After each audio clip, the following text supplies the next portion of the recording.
people, we are here, and okay, you're back. Welcome back now.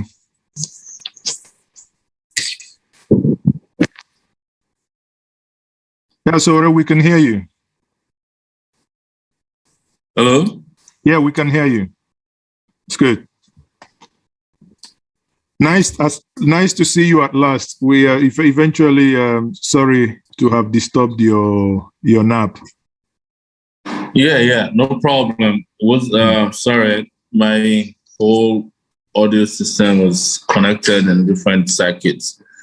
Yeah, but I didn't hear what you said last time. Okay. So I said welcome. We obviously I saw a BBC Pidgin broadcasting from the court in Abuja saying that they, that Mazi Nnamdi Kanu was arrested and being arraigned. And I saw you in one of their clips.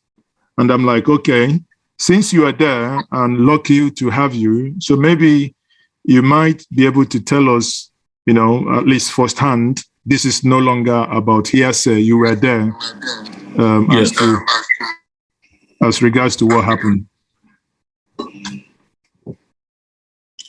Yes, I was there. I was in another matter, the Court of Appeal, regarding my own bail condition variation. We had got to the Court of Appeal to ask for extension of time, and it was granted. And I went home only to get an emergency call that Nnamdi Kanu had been brought to Nigeria by the federal government, that the Attorney General was having a press conference, and he rearranged me. So I ran back to the Federal High Court. By the time I arrived, they had arraigned him and drew him out through the back door back to detention, having gotten the judge to grant a remand order. So, but luckily enough, my lawyer from Femi Falana Chambers, named Marshal Abubakar, was in court. He was probably one of the few, or the only lawyer in court.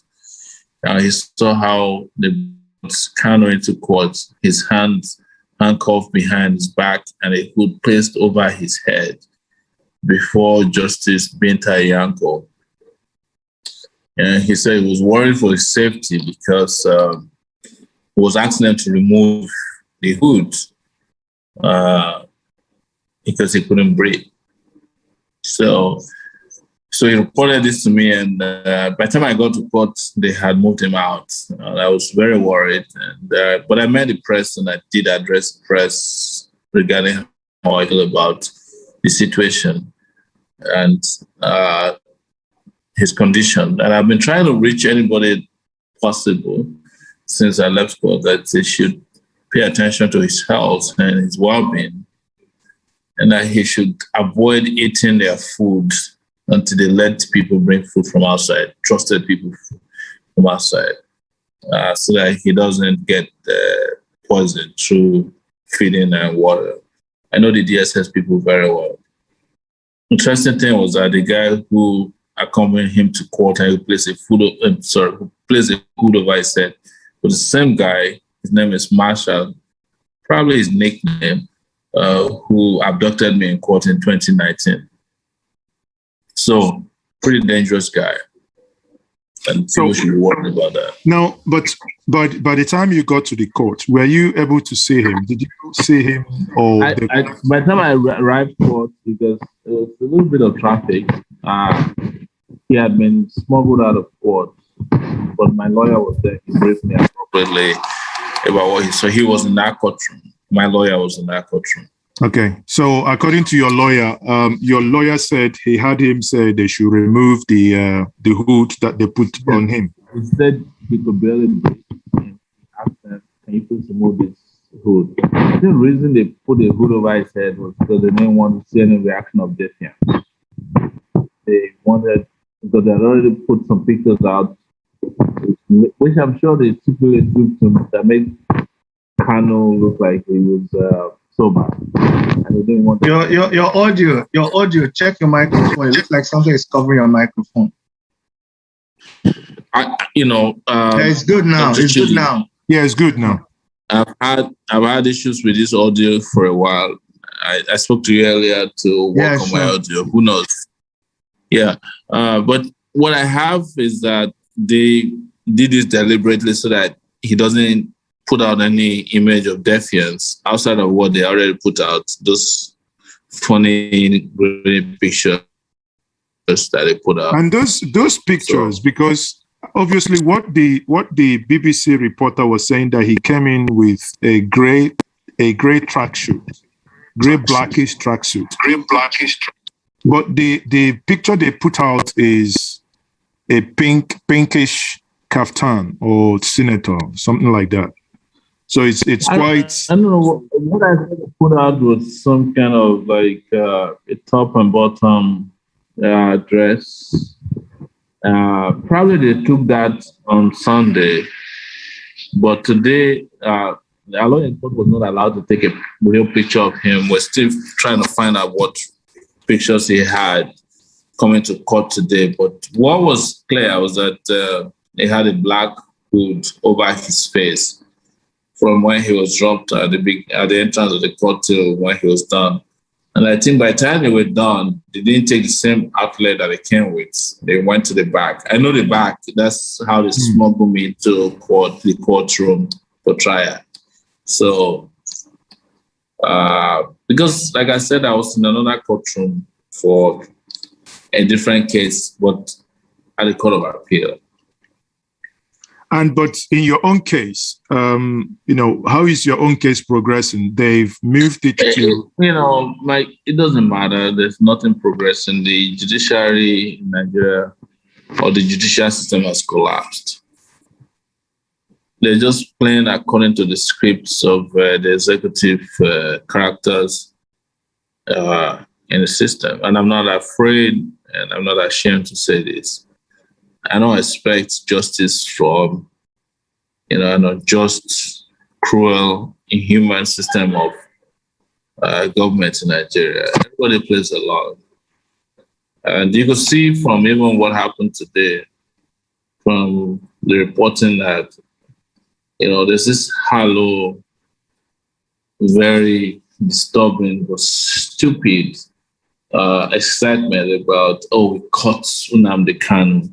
Like, if you kill Nnamdi Kanu, you can stop agitation for self-determination. But they don't care.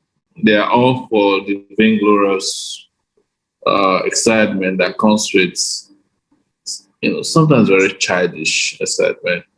In another week now, you will find a different dimension to this.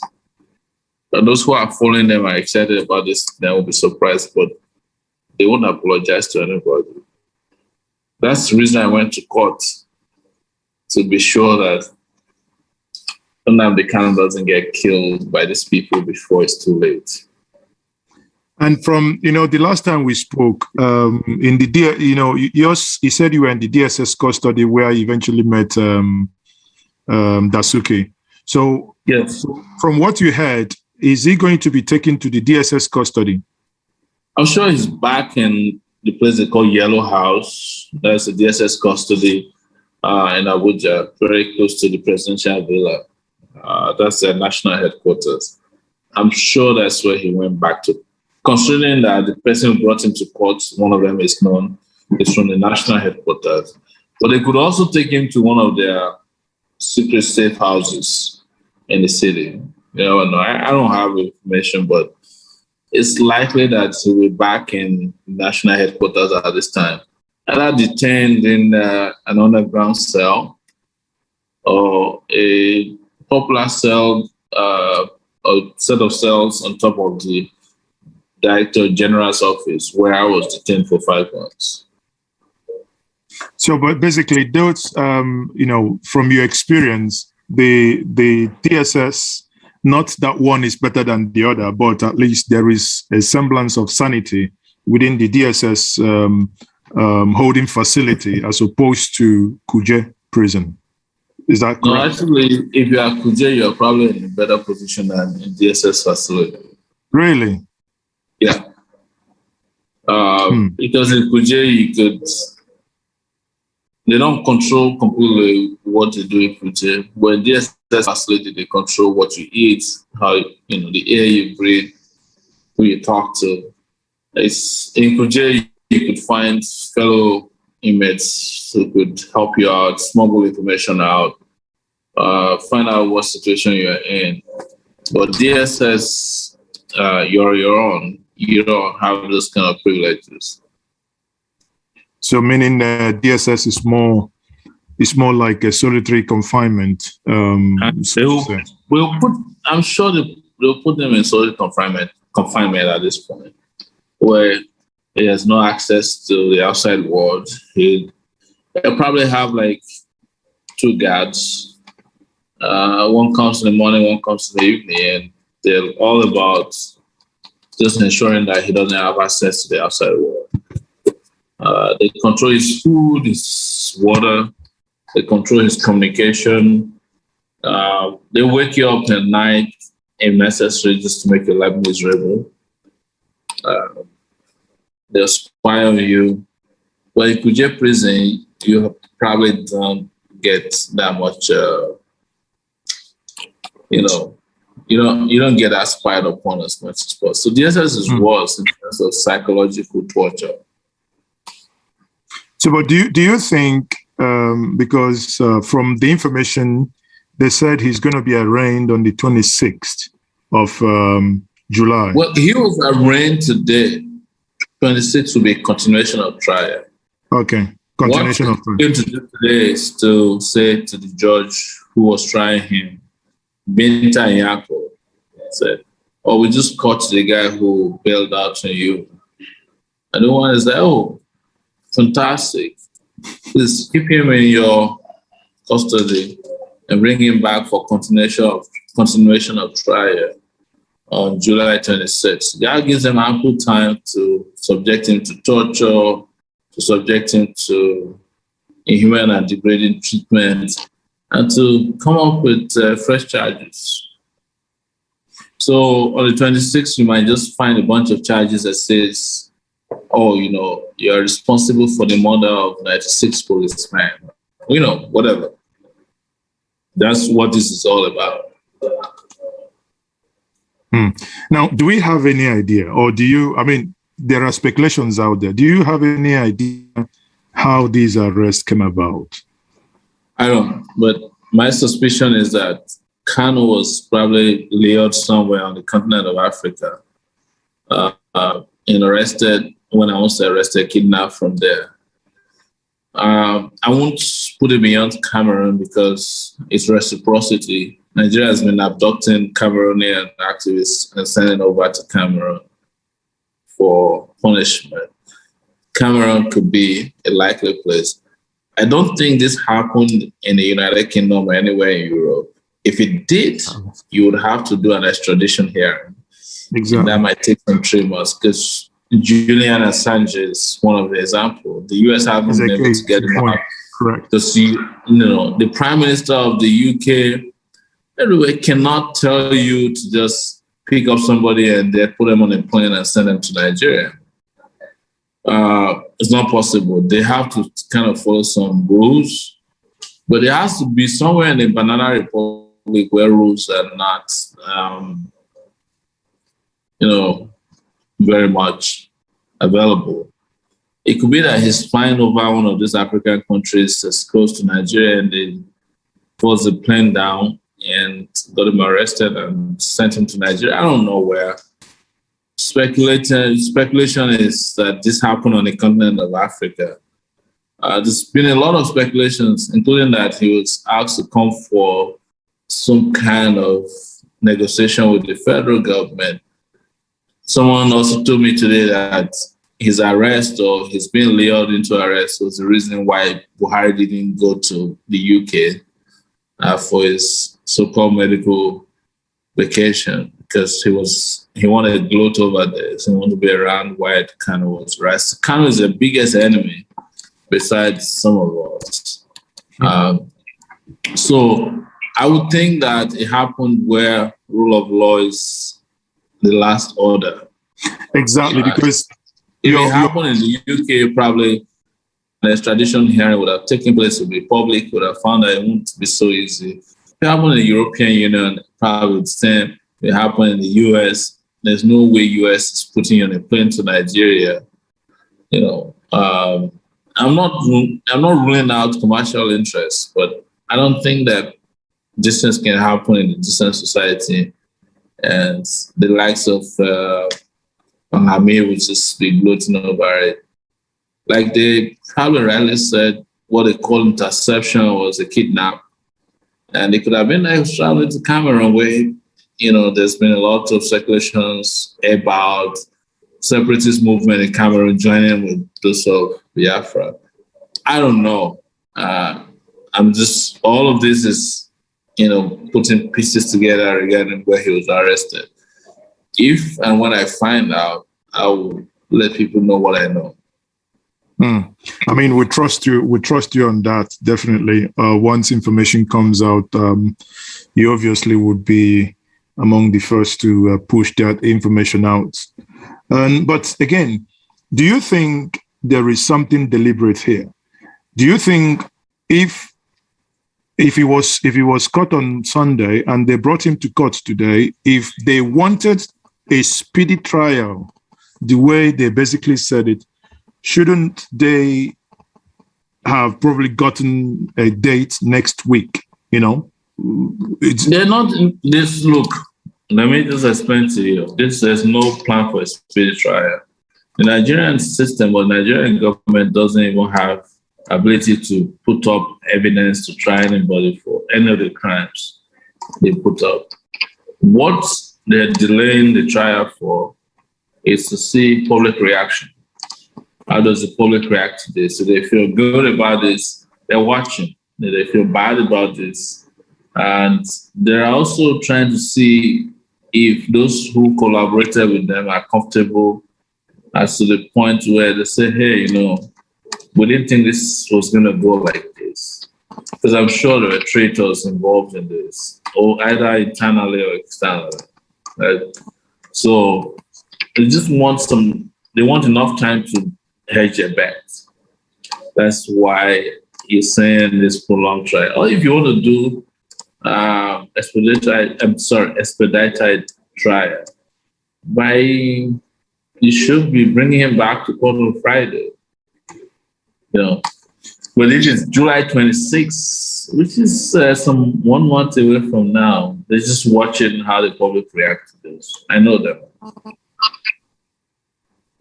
So you think,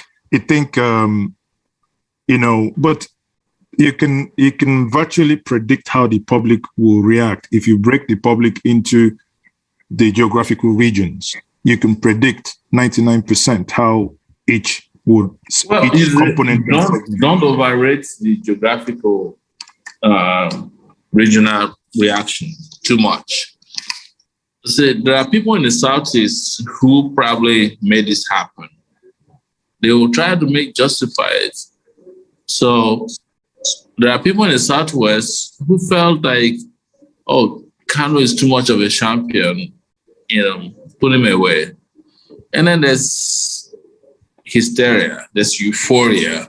Wow, they got him, because even someone told me tonight that they didn't believe that Kanu could be arrested. They thought it was invisible. So all of this will be loading on how the public reacts. And then there'll be a standard deviation, from what is expected and what is not expected. And what you get at the end is dependent on situational variables. But the most important situational variable in this matter is how his people react. If they see that the Southeast is boiling next week, it will change their attitude to how this is going. If things are calm, they will change it. In fact, if things are very calm, they could tell you that they've adjourned the hearing till another month. If it's hard, they could bring it forward and say, wow, somebody has come for bail and we're going to have a bail here. Anything can happen. They're just watching how this will play out. I can tell you that for real. And for sure, because I know how these guys think, there's not a lot of sense in the federal government of Nigeria. It's a place where common sense is very scarce. Until, of course, you make them buy sense in the black market. Okay, I would hand over to Chidi. Chidi, I don't know if you have anything to, you probably have a clarification questions, now that we have SOWORE here. No, I mean, it's interesting, and I'm happy that we have OMOYELE SOWORE live here. It's not really for me, because I mean, this is my leader and someone that I am very close with, and in Revolution Now movement and in Take It Back movement. But for a lot of people who just have speculations about what is possible and what is not possible, sometimes it's important to hear it from the mouth of somebody who is experiencing exactly what they are subjecting Mazi Nnamdi Kanu to. Right from when they held the meeting in New York, and that's why I quarrel with people who are very shallow-minded. You should follow the trajectory for these two people. After they met in New York and they discussed how the federal government has been jittery. And from that place onwards, you've continued to see this thing develop more and more and more. So it's as if the federal government went ahead of everybody to begin to predict what will happen. When they say, these two people are trouble. SOWORE came in, they got SOWORE arrested immediately. Now, they've arrested Mazi Nnamdi Kanu. But one thing that SOWORE said here, that is the truth, and what I want people to also not take for granted, is that the federal government of Nigeria is not very sure.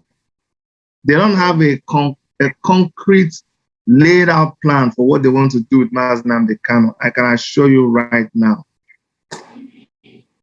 They would have wanted to kill him. They want to kill people like him. They want to kill people like SOWORE. If they can just snuff them out so that they stop giving them trouble, they would do it. But then they also understand the implication of taking that kind of decision. So they are going to watch what is going to happen. They will watch. And at the end of the day, it depends on us. It depends on us to try to lead the discussion. It's not about what you think Nnamdi Kanu did right, did wrong, but you see OMOYELE SOWORE, you see what he has gone through in the hands of these people. You see somebody like El Zazaki, now you see Mazi Nnamdi Kanu. It's just one thing that keeps looping, just one vicious circle. And they will do it to another person. I hope people will learn their lesson from this. You cannot stop somebody from self-determination. You cannot send the army to kill somebody that has not jumped bail, that is still within the country, just because you feel that maybe he did something that you don't like. So it is just a learning process, and I hope people are watching and they are learning. It is time that we Nigerians react appropriately. Don't sit down and watch the thing like a movie. That's my own. You cannot sit down and watch it like a movie. You have to take it one step at a time. The primary thing I see here, it's someone who you're trying to muzzle him down, trying to stifle him, trying to just deny him from his basic rights. If you do it properly, give the person a day in court, fine. But if you're going to just play because we don't trust them. We've seen them do it before. We've seen they're still doing it with OMOYELE right now. So you can actually write a script about what you expect them to do. But it depends on us to say that, no, this is how things are supposed to be done, and go ahead and demand that it is done that way. That's what I have to say now. Thank you very much, Chidi. I don't know if, sorry, are you still there? I'm here, but there's no electricity. The lights just flamed out. But you can hear my voice loud and clear. Yes, we can hear you, definitely. Yeah, what Dr. Chidi said is true about how they operate. Since I went to court today, I received tons of threats from the government. We're going to kill you. Why would you go and support Kanu and all that? But I'm used to that. This is how they operate. They want to overwhelm everybody such that nobody talks about Nnamdi Kanu's rights. They don't want you to talk about his day in court. They don't want anything that will upset the apple cart. They want this to be a celebration of their own mediocrity. They want everybody to be saying, wow, how did you do it? And Dr. Chidi will tell you, and this is the first time I'm revealing it, when I was released, I got a message from our people that I should leave Nigeria. I told them I'm not leaving because if you're doing what we do, you are not safe anywhere in the world. People will sell you over oil. They will sell you over nepotism, over tribalism. They will sell you over jealousy. So just stay where you are. If you die, that's the end of pain. If you don't, that's the beginning of history. Even if you die, it is still history that you die for what you believed in. You guys know about the Catalan leaders in Spain. Mm-hmm. Some 2 years ago, I think 2017, they were the biggest villains in Spain. But today, the Spanish president gave them amnesty because they know you can't go anywhere with the persecution of people who want to be free. It's the same way I feel about the Biafrans. It's the same way I feel about the struggle. I have said it openly, and I won't deny it, and I'll repeat it. I don't think that breaking up Nigeria will solve Nigeria's problem. But I'm not here to oppose anybody or to demonize anybody who wants self-determination, because Nigeria is such a burden. It depends on your level of tolerance and resilience. If you can tolerate Nigeria, you say, okay, maybe if we let it be, it will work. If you can't, you say, if you break it up, maybe it will work. I don't believe breaking up Nigeria will make Nigeria work. But it's not my job, it's not my duty. I'm not a school teacher to be schooling people to say, if Nigeria doesn't break up, then it's going to work for you. No, that would be wrong. It's just my personal opinion and belief that if we can get rid of these guys in a revolutionary ways, if Nigeria is a united entity, it would work for the majority of its people. But there are people who disagree with that concept and theory. We got to respect that. There's no reason to abduct somebody who feels that Nigeria won't work and then bring them in handcuffs and put a hood over their head and snuff life out of them because they don't believe that this unjust, unfair, inhuman, and wicked system would work for them. No way.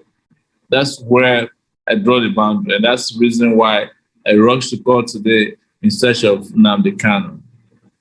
Wherever he's detained tonight, I know how he feels. They want him to feel like he has no support. They will even be sending people to tell him that, people have abandoned, they're mocking you. They'll send you newspapers mocking him. They'll get cartoonists to mock him and send him a copy of it so that he'll feel lonely and isolated. It's all part of the psychological strategy of defeating an enemy of his caliber. If he's hearing me, don't worry. Be happy. because, we're getting there. These people can never win, and they can't get away with their crimes against humanity. They're doing it to me, and now they're doing it to you, and they will do it to even those who are celebrating today. The injustice in Nigeria is not to go around, north, south, east, and west. So don't worry. But we'll be here as long as I breathe. I will never allow anyone, Nigerian or non-Nigerian, to be treated with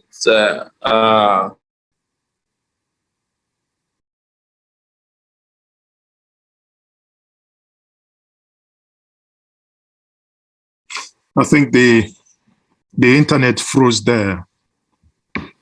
The internet is frozen. I was about picking up a question,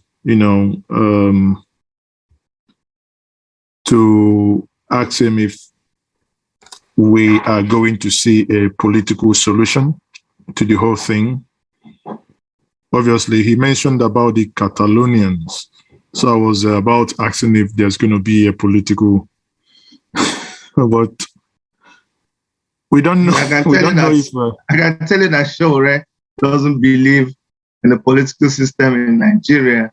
SOWORE believes that there is selection and not election in Nigeria, having participated. So he doesn't believe that the INEC as constituted today is able to organize a credible election. That's why it doesn't have hope in the electoral process until a surgical and succinct operation is done to the system right now. That's why he keeps calling for a revolution.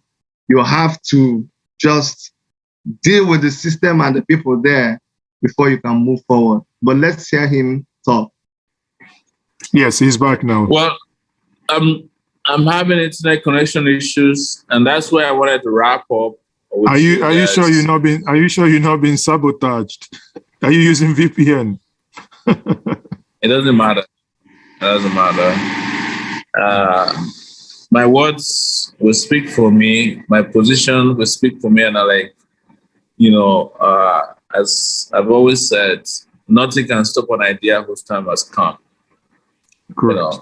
But this is one huge distraction. I hope people who are of like minds, who are conscious enough to understand that this is a time not to lose focus. It's not a time to lose focus at all. Keep your eyes on the ball. These guys can be defeated. Buhari, his cabal, his cabinet, all the pretenders and people who have sold out, can be defeated. And this is the best time to defeat them. And I hope we all come together, so that we can just end this once and for all. Nobody could have convinced me that in 2021, we will be going through this where people are abducted. The last time a person was abducted in this manner was in 1984. I think it was Umar Diko. Same Buhari did it. Now he's done it again. And some people are applauding it. Wow, this is history repeating itself tragically. Now, and I hope we don't let them get away with this one. Before I let you go. That's what I would say, because it's been a long day, but I'll take your last question and I'll be gone. Thank you very much. My last question is, please. Thank you. In fact, I do appreciate that. I understand also, running that helter-skelter, going, coming.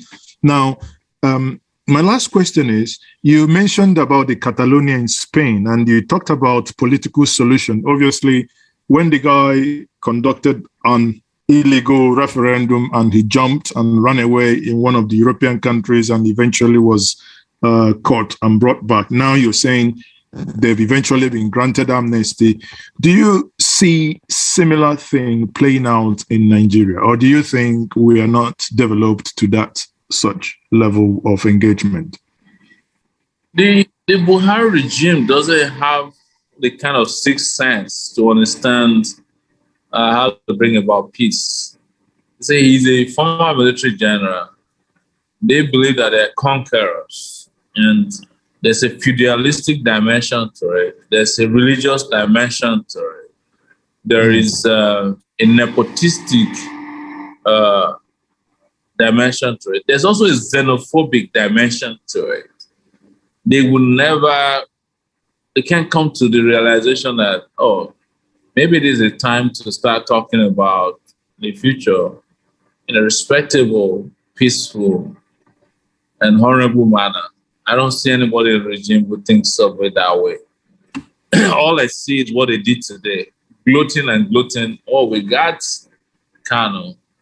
And I saw a piece of disturbing news today that says, Ohanaeze Igbo Global says that, oh, now we have averted a war. I cannot speak to that because I don't know if that group is genuine. I see the regime has perfected all kinds of strategies to set up phony groups. They do that even on Facebook, where we all tackle them these days because they're no longer on Twitter, where they set up phoniness. You see somebody who says, I am Chukwuemeka Buhari Bukola, you know. And then they write so well, you know, it's from the headquarters of the DSS or the Minister of Information or Disinformation. You know, it's part of the strategy. Oh dear. I think when I saw a friend forwarded me the press release, and I have gone back to the Secretary General of the Ohanaeze to say, can you confirm this press release? I mean, I haven't, you know, something like that. Honestly, like you rightly said, there is a lot to be taken with a pinch of salt, and some would even say with a bag of salt. Let me tell you, go to Facebook. Let me tell you, go to Facebook, and this is the most brazen and insulting post I saw today. It was from a police officer named Abakari, right? He posted that, oh, you know, he was gloating over the arrest of Kanu. This guy is from Maiduguri. He has never talked about the arrest of, you know, Shekau and all the terrorists in Omaruddin in his home state, Borno State. But you need to see how he was glorifying the arrest of Kanu and called him a terrorist. He's talking about the unity of Nigeria. I'm like, what about the bandits? What about the terrorists, the Boko Haram, ISWAP, and all these terrorists all over your place that you couldn't even go to your hometown. You couldn't step out of Maiduguri, but you're here. It just shows how insensitive, you know, this feudalistic mentality has permeated to our level that a police officer speaking on his own behalf feels like, oh, let's just make fun of the Igbos, you know, by mocking the arrest of Kanu. This is probably the same way they mocked my arrest, same way they mocked my main shot out, same way they mocked out, you know, several other things that happened to other people. But in their own region, where this problem is prevalent, they're silent because they dare not actually talk about those people. They'll snuff life out of them and their families in 2 minutes. And many I of them support that, but I'm worried. Many of them can no longer go home, actually. I doubt that this guy goes home anymore. If he did, it's probably like you just parachute into Maiduguri, hide around, come out. But when it comes to the Southeast and the Southwest, they want to, you know, display their laurels, you know, burning down villages, killing innocent people. And I think that's what escalates the crisis in Nigeria today. People just feel like, you know, we're under siege, we're being conquered, you know. Again, you know, I will ask for permission to take a break because we had a long day today. I was in court and I went to Kanu's case, and he had me doing an interview longer than I'd anticipated. But honestly, you know how it feels. Thank you very much. I would say permission granted. Thank you very much. Thank you so much. Thank you, bro. Much appreciated. Thank you very much. So, Chidi, here we are. because he's tired, I wanted to piggyback on what we talked about in the afternoon, but as to, how we might, how these things might pan out eventually. I've been trying to get a comment from the lawyer, actually, but somehow the lines are no longer going. I wanted to extract one comment or two from him to understand have you read the press statement by the lawyer? Yes, I did. I read the press statement by the lawyer, and I hope, our people have selective amnesia. Hold on. Okay. Hold on. Yeah, hello, Barrister. We are live here on Njenje Media. Are you able to speak to us now? Yeah, good evening. How are you, my brother? Okay, I'm fine. Barrister Ejiofor, I'm all right. I do understand that your client was arrested and brought to court today. Is that correct? Yeah, I can confirm that, but I was served the court correspondence this evening on the arraignment that took place today, because we're in this afternoon on a 11-count charge. So what were the charges, sir? Was arraigned this morning this afternoon on a 11-count charge. Okay. So it was just brought to my attention by my head of chambers this evening, because I'm master of the division. Okay. So, and consequently adjourned the matter for trial on the 26th day of July 2021. Okay. So, and the court made order for him to be remanded in the DSS custody, which order we are going to challenge the course of trial. So, what we are actually asking for is fair trial or fair hearing. So, and we're going to spend in current action as I speak to you to ensure that he gets a fair trial, fair hearing. Okay, so and, as we all know, that in line with my statement and a statement in the afternoon this evening, he's still presuming innocence on the face of the bogus allegations and charges preferred against him. So, and we are ready to take people by the horn and establish that innocence because of trial. Okay. So, and is there, from the look of things, there is absolutely nothing you will be doing until the 26th of July. Is that correct?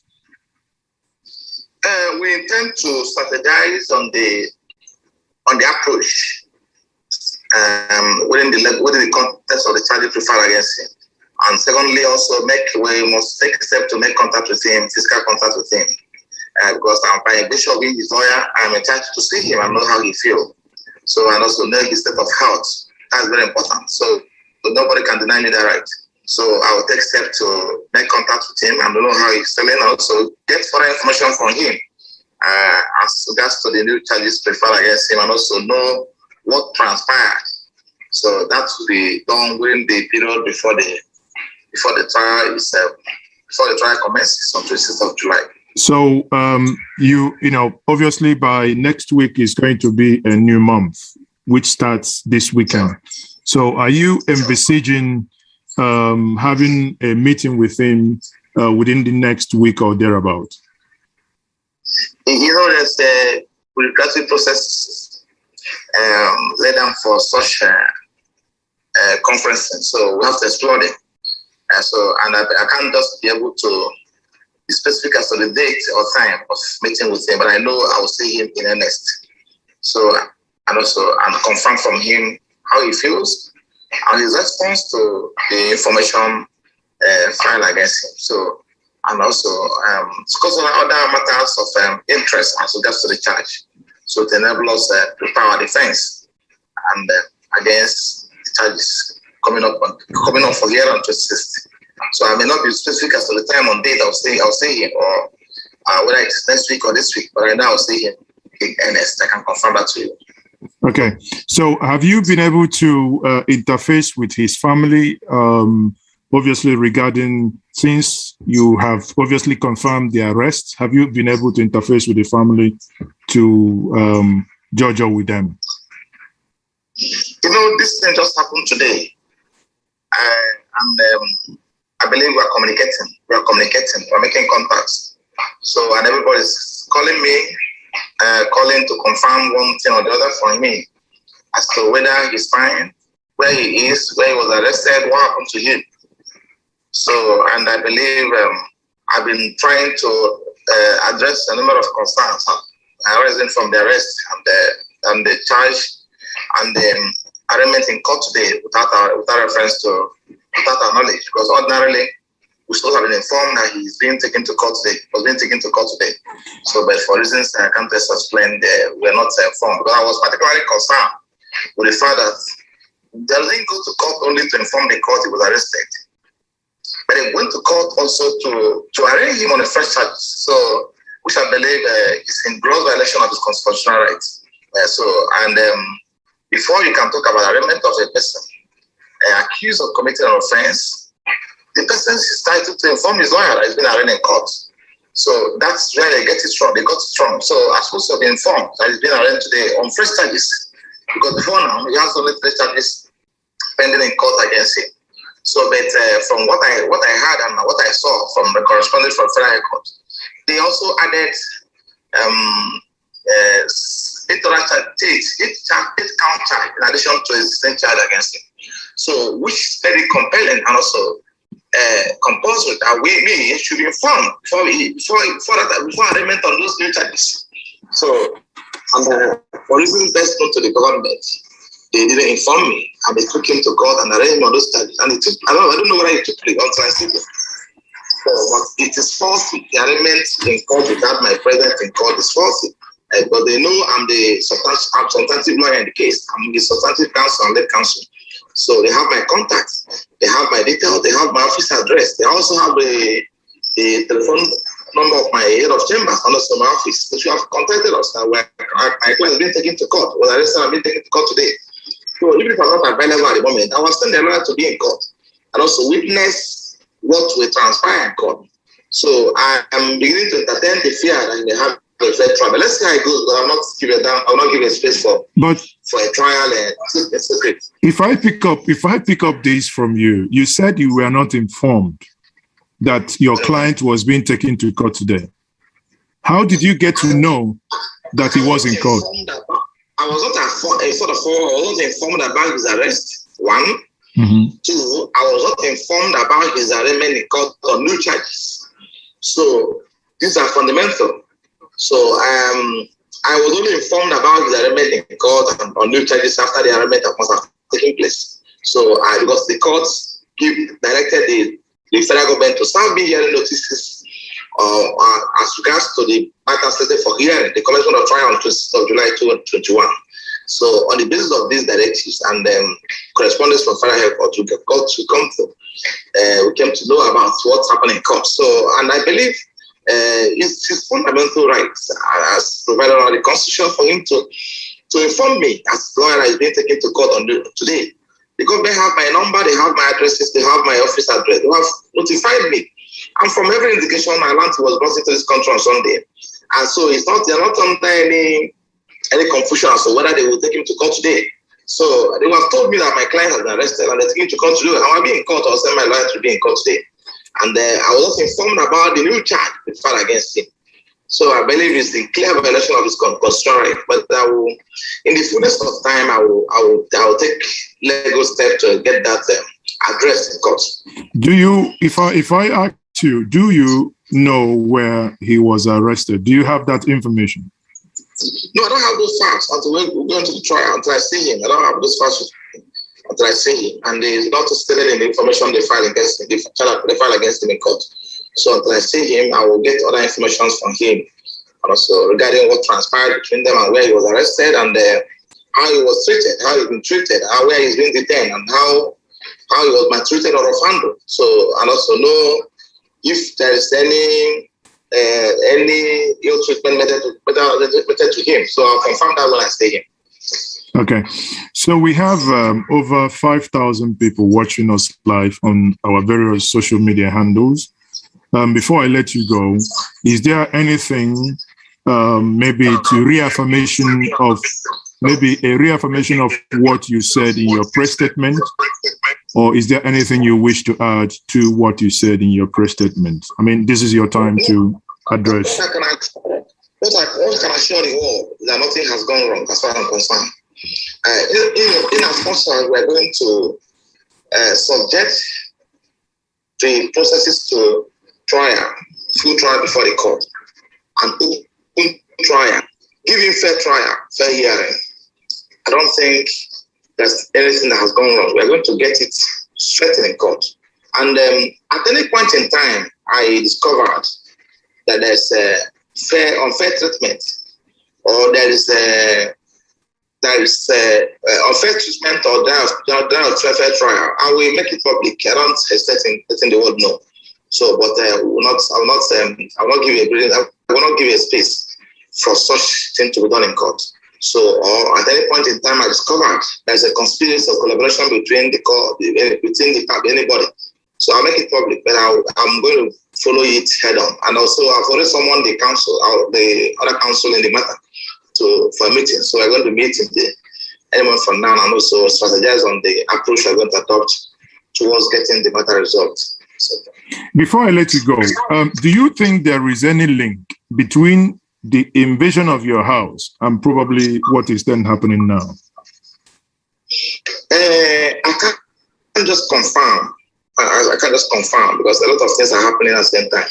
So until I may be in a position to confirm this to you in the course of in the coming days, but I'm still trying to get information from relevant business. So, but I'll see him first. I must stay here. As a matter of fact, I'll stay here. So when I see him, I'll discuss with him. So I can't just confirm to you whether his arrest and the bloody invasion of my premises they have a connection. But of course, we know that, as I mentioned earlier before now, that why my house was invaded and my PA killed has much to do with my position as a lead counsel to IPOB and Nnamdi Kanu. So because that may be the basis upon which the idiots sold the dummy to them, so for them to climb, to act upon. So but the fact is that I'm not relenting. As I mentioned to you, I said it earlier, I'm not relenting, and nothing, no amount of intimidation or pressure or whatsoever or threat will stop me from defending Nnamdi Kanu and IPOB. So we are going to go to sort it out. So thank you. Thank you very much, and thanks once more for joining us. Thank you. Much appreciate your time. Thank you so much, brother. Thank you. Bye-bye. So many people